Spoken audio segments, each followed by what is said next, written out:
Next guy to the stage, he is one of my favorite people in Jacksonville, is going to soon be one of yours. He's like me, has a very short attention span. He's got so much going on. He is a marathon runner. He is a podcast host. He is an author, and he's recently taken to comedy, been doing it for just a little while, so I know you're going to warmly welcome to the stage my running buddy, Scott Cashman.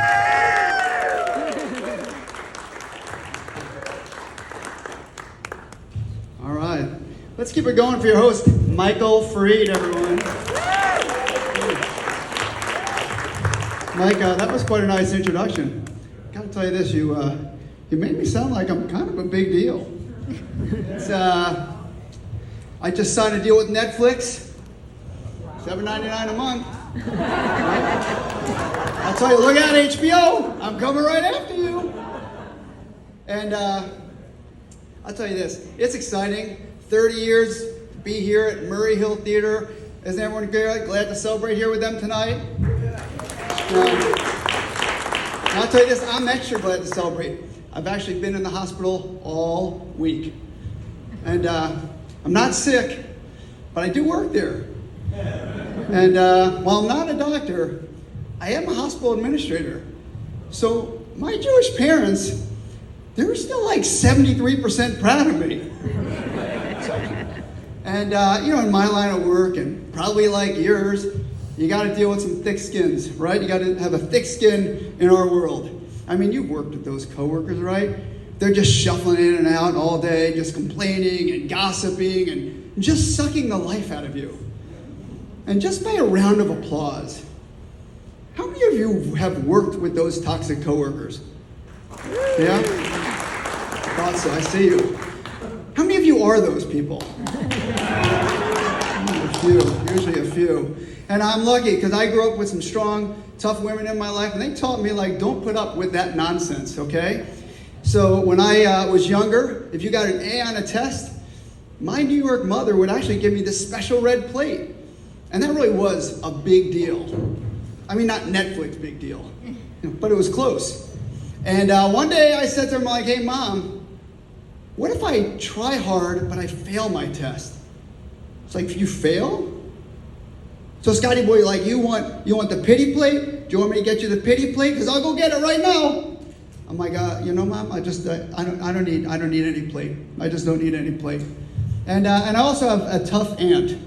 Tough aunt in my life. She's trying to decide if she should be buried next to her second husband. Which is interesting, since she's still happily married to her first.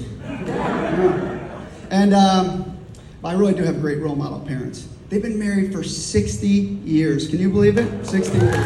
Great. And honestly, my dad's just afraid to leave her. And last week, just got a haircut from James. He's my guy. I'm sitting in his chair, and I'm like, what do you think? Should I color the gray hair? Should I grow it long? He's like, okay. All right, I'm thinking, are you going through a divorce, a midlife crisis, or did they fire you?